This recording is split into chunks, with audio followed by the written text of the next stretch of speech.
In the depths of the Andaman Sea, a giant creature is patrolling as a guardian. The guardian creature is powerful, has a potent instrument of defense, and represents a country's naval ambition.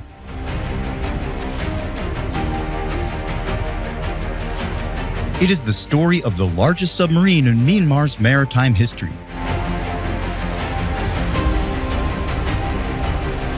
The submarine was built in the Soviet Union and brought up in India. In 2020, this Titan appeared on the shores of Myanmar.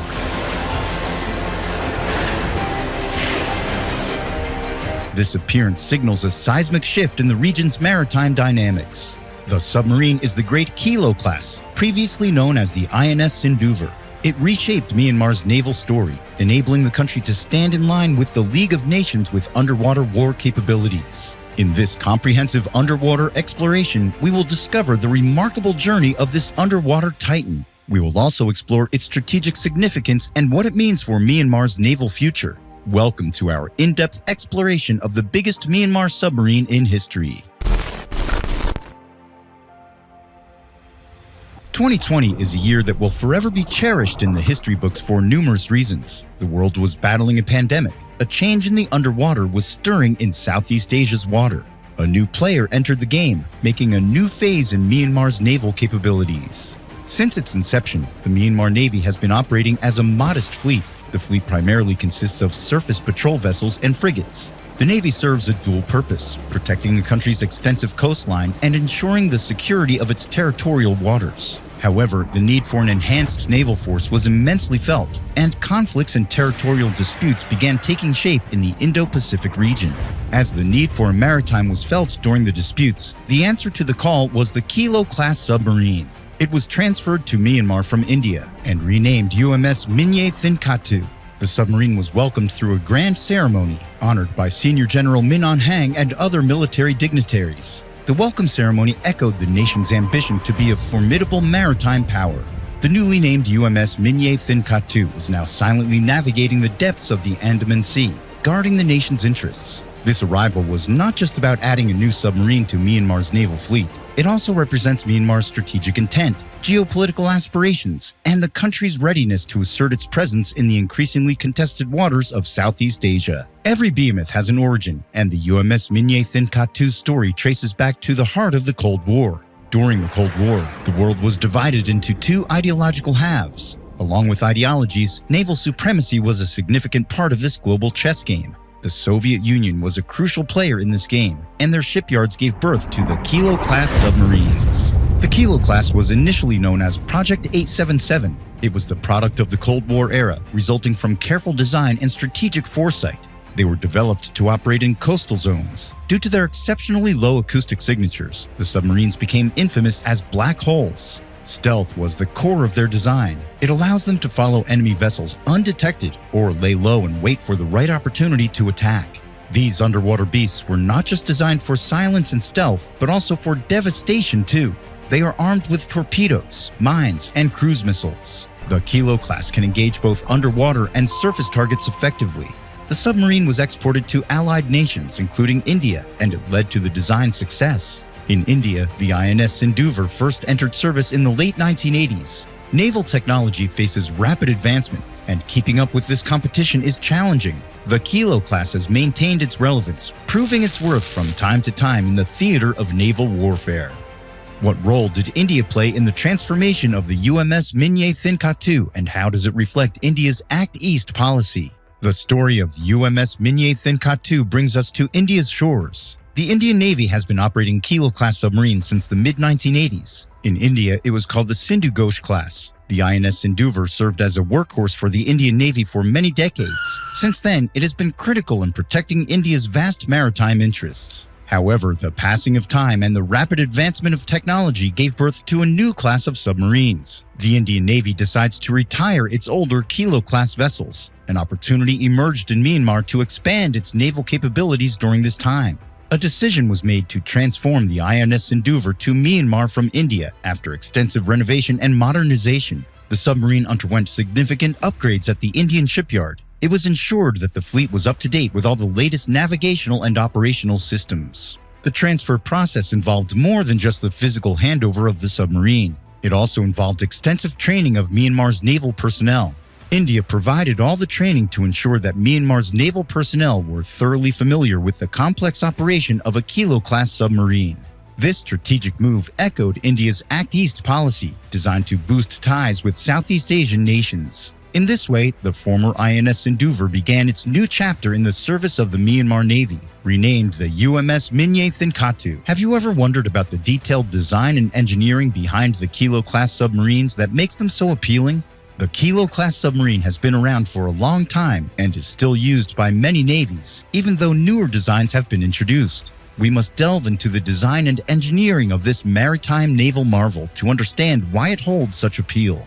The length of Kilo-class submarines is approximately 70 to 75 meters, and when submerged, they can displace about 4,000 tons of water. The fleet is a double-hulled structure, and 10 watertight compartments further enhance their resilience against damage. The most defining characteristic of the Kilo-class submarine stealth is achieved through various features. These submarines utilize diesel-electric propulsion systems that can be incredibly quiet. Additionally, the hull is covered with sound-absorbing tiles that reduce the sound. These features enhance the black hole nickname this submarine has earned.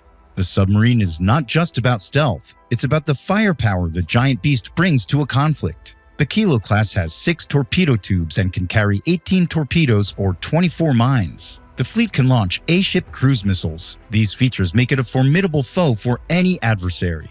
The interior is compact but is a marvel of engineering. It has a control room, living quarters, diesel generators, batteries, and propulsion systems. All these compartments are designed with efficiency and functionality in mind. The submarine can carry a total crew of 52 for lengthy deployments, a testament to its role as a long-endurance undercover predator. What were the necessary steps for the Myanmar Navy to undertake to operate their first submarine, and how critical was the training process? The story of the UMS Minye Thinkatu is just about the submarine, but it is also about the personnel who operate it. When the transition occurred from an Indian Navy vessel to Myanmar, the Myanmar naval crew underwent extensive training. The whole process reflected the complexity of operating a Kilo-class submarine.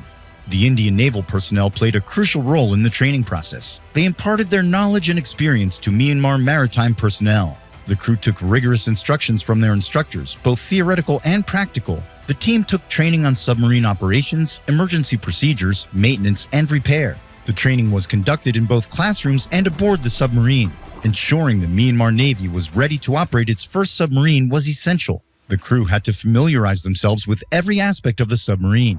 These include navigating the depths of the sea, launching a torpedo, and dealing with potential onboard emergencies. The purpose of this whole training was the creation of a crew that could function smoothly in a complex and dangerous environment. The staff of the UMS Minye Thinkatu had to become a team. Each member of the team knows their roles and responsibilities. Also, each member understands that their comrades' lives depend on their skills and proficiency. The UMS Minye Thinkatu is more than a simple vessel like any other Kilo-class submarine. The submarine is home to about 52 crew members for weeks or even months. Life on the submarine is unique, but at the same time, challenging. It requires physical endurance, mental strength, and a profound sense of teamwork. The space on the Kilo-class submarine is limited. All the crew members live and work in close quarters. Every inch of the sub is carefully designed for efficiency. The living compartments are compact, and privacy is limited. Despite all these shortcomings, the submarine is fully equipped to fulfill the crew's needs during their deployment period. The day of each crew member is meticulously organized. Each of the crew members work in shifts, ensuring the smooth operation of the maritime 24/7. The responsibilities inside the fleet vary from navigating the submarine and maintaining the machinery to cooking meals and cleaning. Even during those challenging conditions, the morale of the crew members remains high. The crew forms a close-knit community bound together by their shared experience. Every crew member depends on the other. They know that their survival under the sea is intrinsically tied to the collective skills and diligence of the team. The acquisition of the UMS Minye Thinkatu signals the beginning of a new chapter in Myanmar's military history. When the Kilo-class submarine arrived on the shores of Myanmar, it represented the significance of the country's naval prowess. This arrival signaled a resounding declaration of strategic intent to the world. The impact of this naval power acquisition went beyond the boundaries of the Myanmar Navy. It shifts the balance of maritime power in the region, contributing a new thread to the complex geopolitical tapestry of Southeast Asia. The presence of the UMS Minye Thinkatu in Myanmar's arsenal strengthened the nation's deterrence capabilities during territorial disputes and strategic posturing. This move places a formidable check on adversarial maritime actions, bolstering Myanmar's security and sovereignty over its waters. However, the UMS Minye Thinkatu not only plays the deterrent role, it represents a shift in Myanmar's approach to naval power, moving from a weak position to a more assertive one with the arrival of this fleet. The presence of submarines allows Myanmar to project management into surrounding waters, thus increasing its influence over regional maritime affairs. In today's world, the control of sea routes dictates the flow of commerce and geopolitics. This newfound capability of Myanmar cannot be overstated. Adding this submarine to the fleet of Myanmar may be the beginning of a new era. As the geopolitical tension in the region is increasing, the country needs to expand its naval capabilities. The UMS Minye Thinkatu might very well be the pioneer of a new wave of underwater warriors in Myanmar's navy. As the regional maritime dynamics evolve, a capable and robust naval force is more critical than ever. The arrival of the UMS Minye Thinkatu has opened up new opportunities for cooperation and partnership. With the help of this submarine, Myanmar can engage in joint exercises and information sharing with neighboring countries operating similar vessels. This way, the countries can foster stronger ties and mutual understanding. The transfer of the submarine from India to Myanmar further strengthened their relations, which could further deepen in the years to come, affecting the balance of power in the region. The mission of UMS Minye Thinkatu is one of vigilance and readiness for each crew member on board. The journey of every submariner is one of courage and resolve as they serve their nation in the unseen depths of the ocean. The men who operate this colossal machine must muster the technical aspect. He must also cultivate the psychological resilience required in the face of potential isolation and danger. The people of Myanmar treat the UMS Minye Thinkatu as a symbol. It is a symbol of their nation's strength to protect its sovereignty. It also symbolizes their country's maritime interests and their place in the regional and global maritime landscape. The arrival of this undersea giant is a testament to Myanmar's growing confidence in its naval capabilities. It is a stride towards shaping its destiny in the waters of the Andaman Sea and beyond. The journey of the largest submarine in Myanmar's history may have started under the waves, but its impact rises far above the surface. The UMS Minye Thinkatu's story is a powerful reminder of the intricate interplay of strategy, geopolitics, and maritime power in our world today as Myanmar navigates the future of its naval history.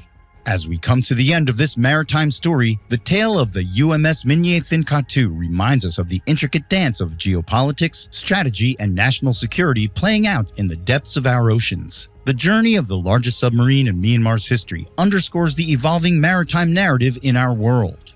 Did the journey of the largest submarine in Myanmar's history give you new insights into the evolving maritime narrative in our world? Comment below to let us know. If you enjoyed this deep dive and want to navigate more fascinating stories, like this video and share it with your fellow naval enthusiasts. Remember to subscribe to our channel for more compelling stories from the undercurrents of history and beyond. Remember, each like, share, and subscribe helps us bring more of these remarkable tales to the surface. Thank you for being part of our journey.